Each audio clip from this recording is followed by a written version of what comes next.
시청자 여러분 안녕하십니까? 새로운 에너지로 이 휴일이 끝난 후 새 주를 맞이하시기 바랍니다. 문재인 좌파 정권은 양치기 정권입니다. 양이라고 하는 이 국민을 보호하기 위해서 헌법이 양치기의 권한과 의무를 부여했습니다. 이 양치기가 이상한 양치기, 게으르고 소심하고 비겁하고 북한이라고 하는 늑대 떼의 눈치를 보는 양치기 소년으로 전락을 했습니다. 늑대를 늑대라고 부르지 못하고 생명체라고 부르고 있습니다. 늑대가 다가왔는데 생명체 하나가 어슬렁거리다 지나갔다, 이런 식으로 얘기를 하고 있습니다.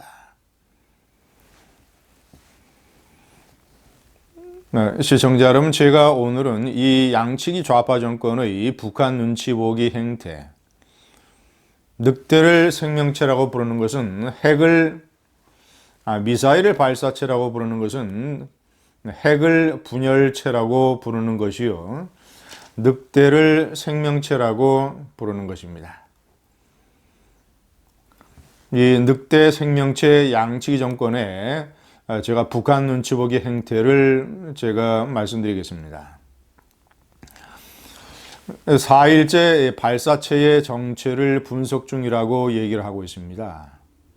아니, 이미 지난해 2월달 평창 동계올림픽을 앞두고 열렸던 대규모의 평양 열병식에서 북한이 러시아의 이스칸데르 최신형 단거리 미사일을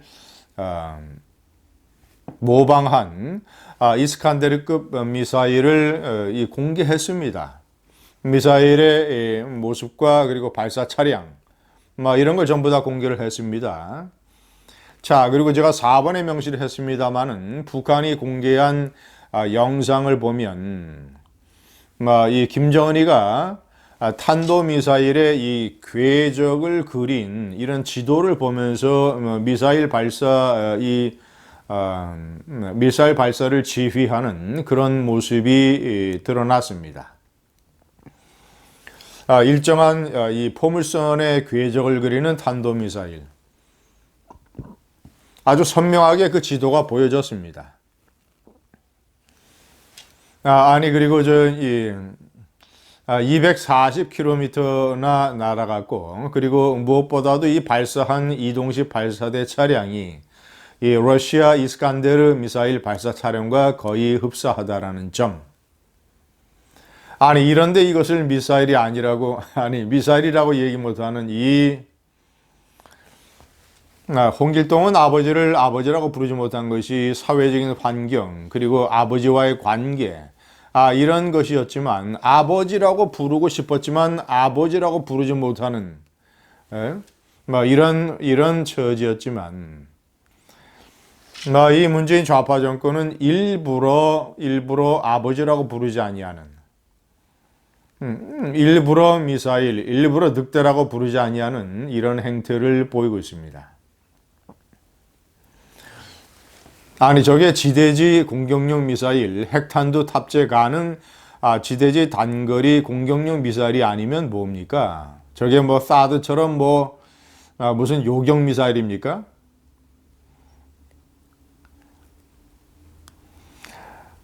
여전히 국정원이 이해훈 정보위원장에게 보고하기를 도발로 보기는 어렵다. 그러면서 북한 자체가 이 방어용 훈련이라고 얘기한 것을 계속 강조했다고 합니다.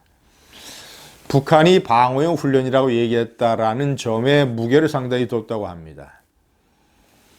물론 대외 압박용이라는 분석도 곁들였지만, 방어용 훈련이다, 도발로 보기는 어렵다. 이 나라의 사드와 패트리어트 이 요격 시스템을 완전히 무력화시킬 수 있는, 그리고 완전히 마하 10의 속도로 급강하해서 요격 회피 비행을 하면서 목표물을 맞추는 공포스러운 최신형, 지구상의 현재 최신형 러시아의 이스칸데르, 아니 그것을 240km나 쐈는데 이것이 도발이 아니면 무엇이 도발입니까? 언제든지 청와대 평택 미군기지 충남 계룡대 군기지 F-35K 청주 공군기지를 때릴 수 있다.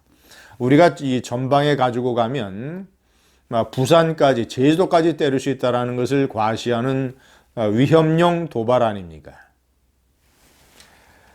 합참이 40분 만에 말을 바꿔서 처음에는 미사일 도발이라고 했다가 40분 만에 말을 바꿔서 발사체라고 한 거.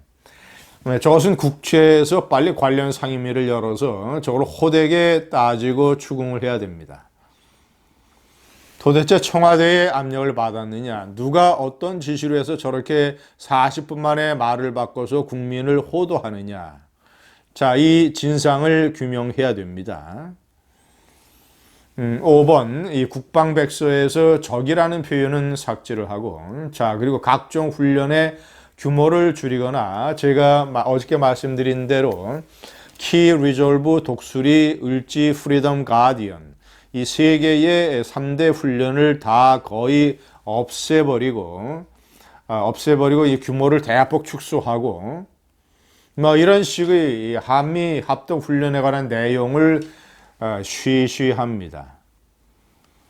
6번 초라한 F-35 이 도입식 올해 10여 대를 도입하기로 되어 있고 최근에 지난 3월 달에 2대가 미국으로부터 날아와서 청주 기지에 착륙했습니다.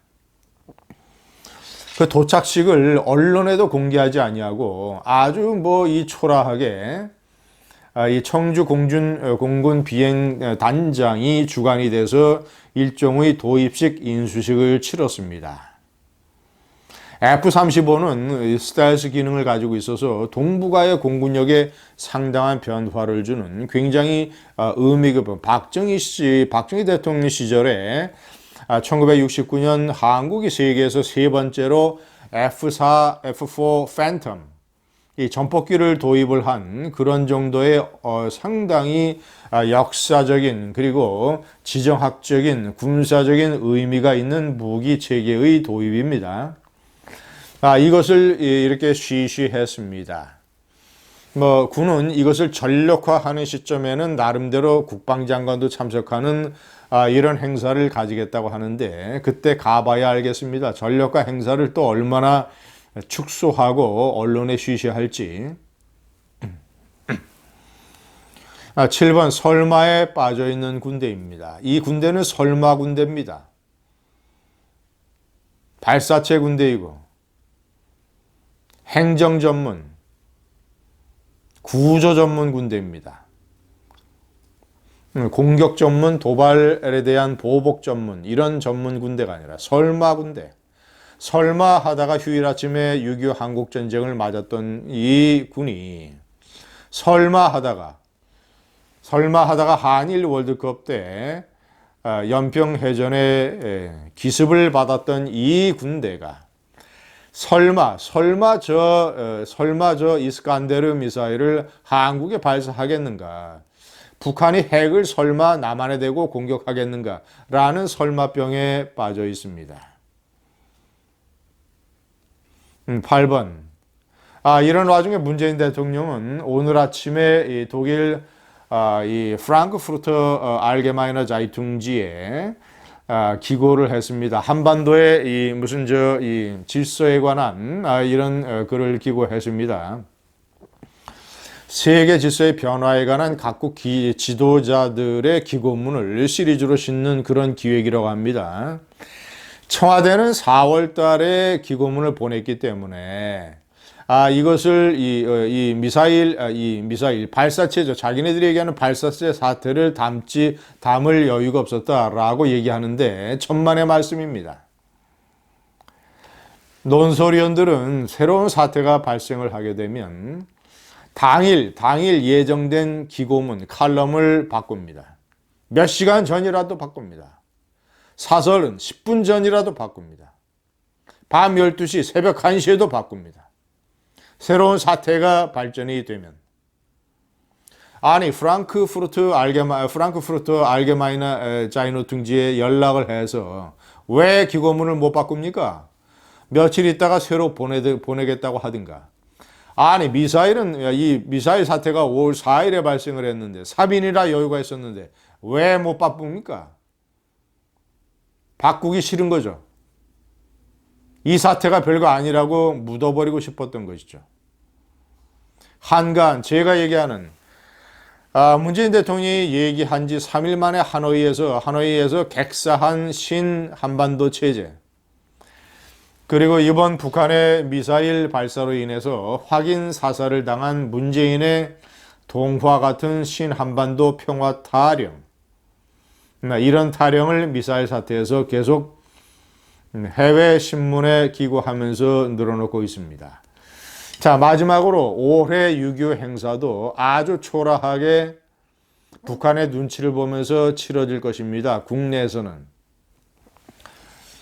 그런데 이낙연 총리는 총리 해외 순방에서 콜롬비아에 가서 콜롬비아의 참전 용사들을 대접하는 그런 행사를 가졌습니다. 그것을 지켜보면서 국내에서는 원자력 발전소를 때려 부수면서 외국에 나가서는 원전을 세일하는 이 문재인 정권의 행태가 떠올랐습니다. 시청자 여러분, 미사일을 발사체로 부르는 것은 핵을 분열체라고 부르는 것과 늑대를 생명체라고 부르는 것과 똑같습니다. 이 양측 정권이 앞으로는 북한이 핵실험을 하거나 아니면 핵에 관한 어떤 액션을 하면 분열체 실험을 했다. 차라리 분열체 협상이라고 이름을 바꾸지 않겠습니까? 감사합니다.